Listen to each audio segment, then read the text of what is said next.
In today's video, we'll discuss why Egyptians build pyramids and life in the shadows of God for ordinary Egyptians. Before entering in an ancient era, go ahead and press red subscribe button and turn on notifications for more updates. Close your eyes for a moment. Imagine standing in the blistering heat of the Egyptian desert. The air is still. The only sound is the whisper of sand, brushing against weathered stones older than history itself. You're not just looking at ruins. You're looking at a world built on faith, fear, and the unshakable belief in eternity.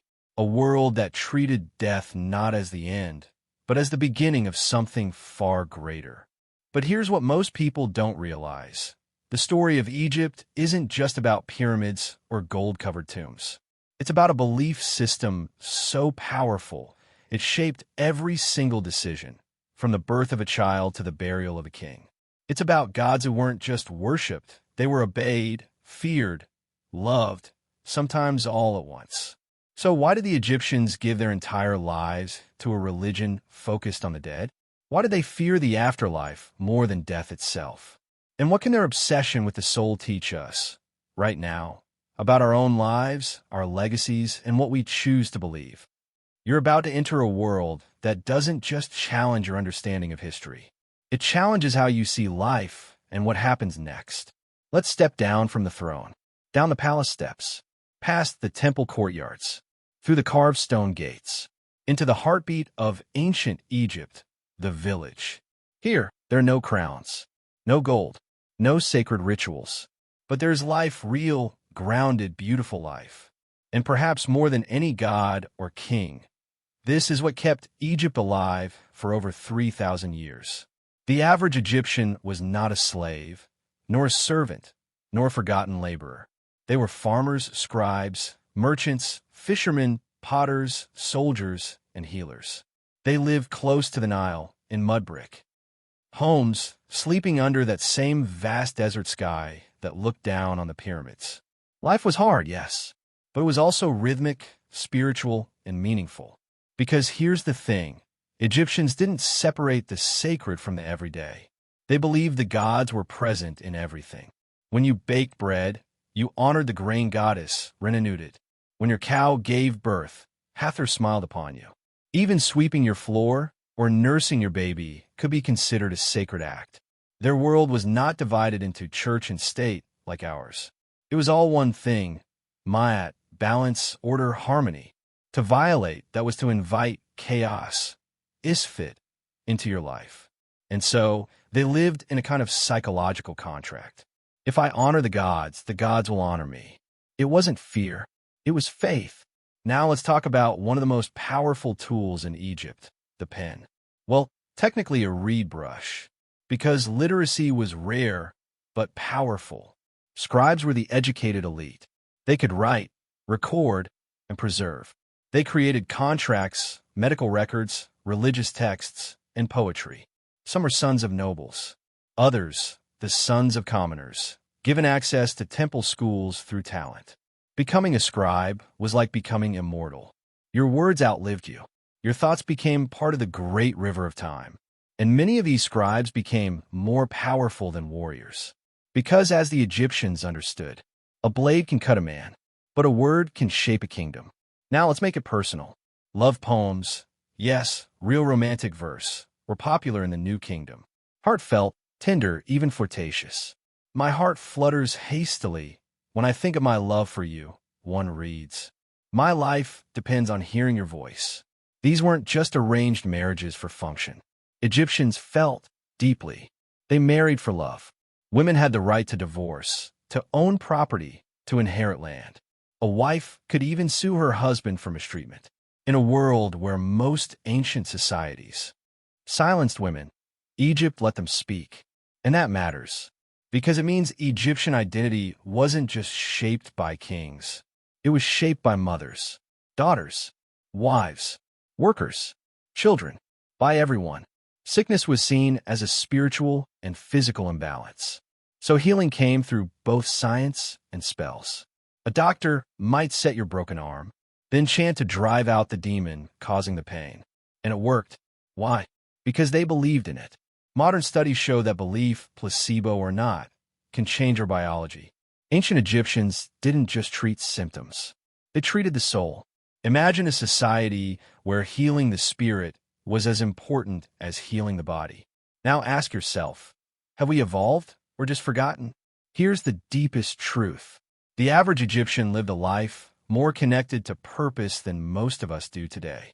Every sunrise meant something. Every action echoed in the next world. And even death, it wasn't a terror. It was a transition. They spent their lives preparing for the afterlife, not out of fear, but out of hope. They wrote spells on tomb walls, left food for the soul, and even commissioned Shabti dolls to work for them in eternity, because they believed death didn't end their story. It only turned the page. So next time you think of ancient Egypt, don't just picture kings and gold. Picture the mother kneading bread before sunrise, the scribe dipping his brush by candlelight, the child chasing a cat through a dusty street. Because they were Egypt, and through their simple, sacred lives, they built something that still whispers through the sand. Imagine walking into a temple carved thousands of years ago. The walls aren't empty. They breathe, not with pictures, not with scribbles, but with hieroglyphs, symbols of birds, eyes, feathers, thrones, snakes, and suns, all dancing across stone like a sacred code from the gods. This wasn't just writing. It was power. To the Egyptians, words weren't tools. They were alive, spoken. Words had force. Written ones? Immortality. When a name was carved on a wall, it could last forever.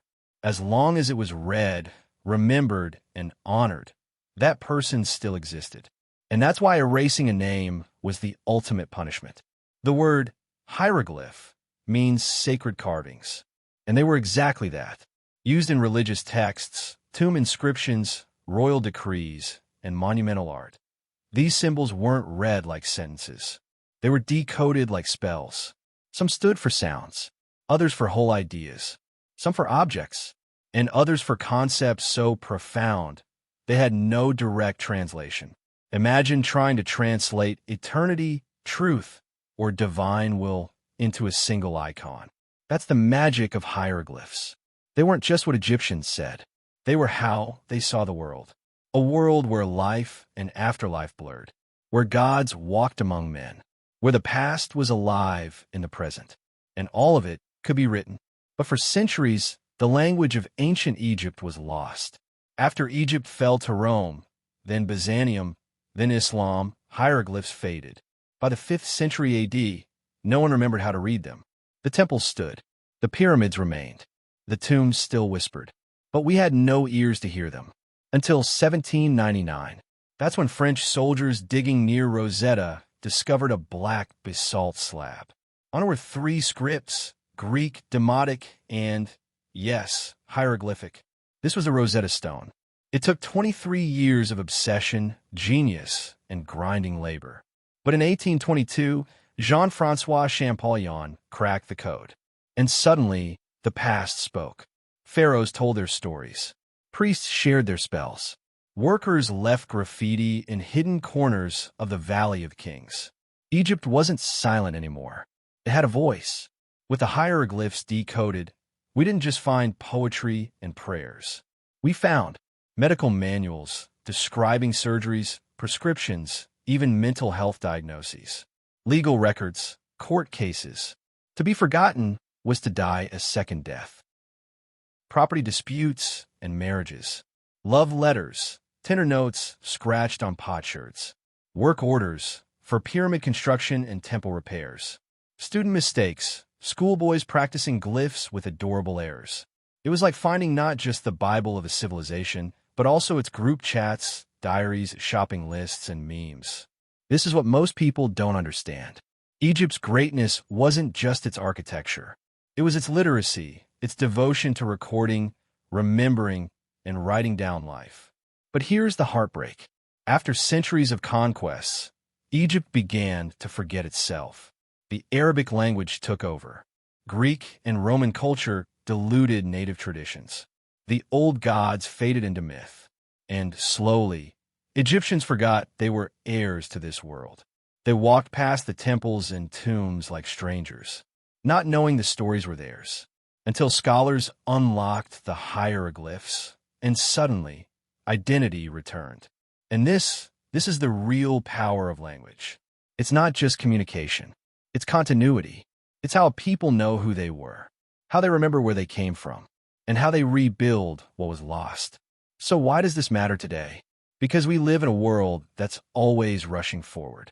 New tech, new trends, new distractions. But if we don't write, remember, and preserve who we are, we vanish. Just like the voices of Egypt once did. We become noise without legacy. The Egyptians left us a message in every line they carved. Your words matter.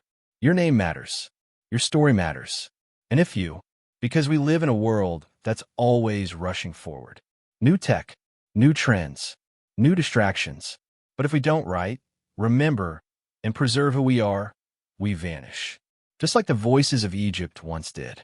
We become noise without legacy. The Egyptians left us a message in every line they carved. Your words matter. Your name matters. Your story matters. And if you tell it, it will live forever. Close your eyes for a moment. Imagine the desert wind whispering through towering statues, the echo of sandals across limestone floors, torches flickering in a tomb carved for eternity. This is no place of mourning. This is the beginning of something far more powerful, something the Egyptians believed in more than life itself. The afterlife. To them, death wasn't the end. It was a transition, a journey, an examination of your soul, a chance to become eternal. And that's what made their civilization different. While others feared death, they planned for it for decades, as if it were the next chapter of a great novel. Because in Egypt it was.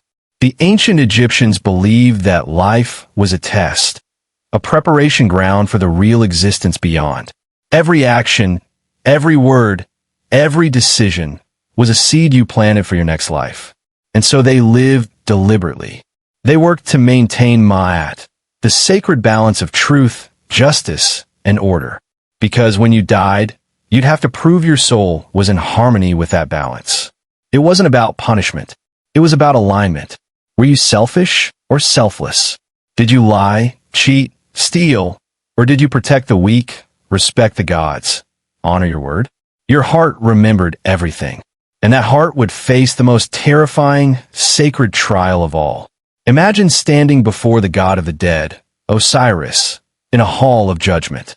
42 divine judges stare into your soul. At the center, a scale.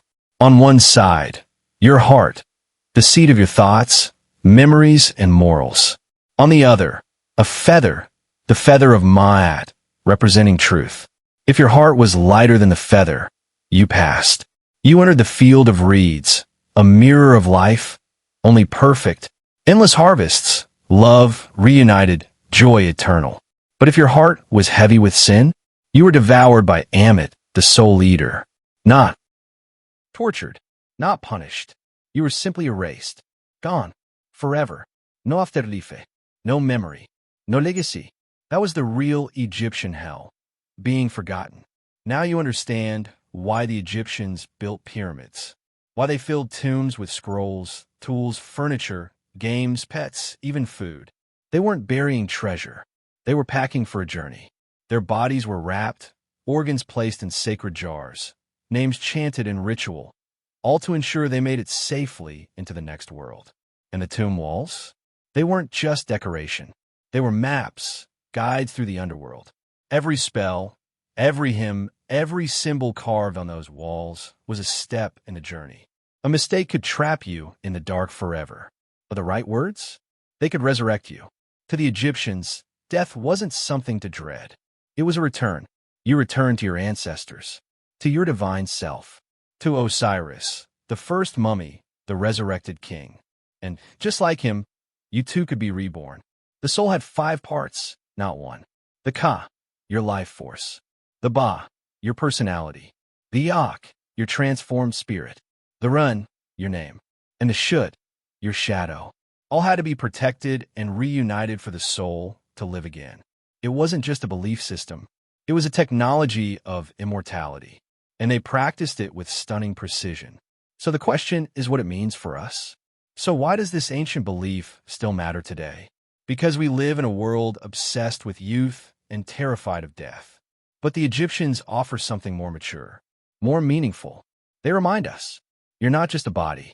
You're a legacy, your name, a shadow, a story, a soul. And what you do now, how you live, how you treat others, what you leave behind, builds that legacy. In every act of kindness, you're weighing your own heart. In every lie or betrayal, you're tipping the scale. And maybe, just maybe, the afterlife is real. Maybe we are all walking toward a hall of truth. And if so, don't you want your name remembered? Don't you want your story to continue?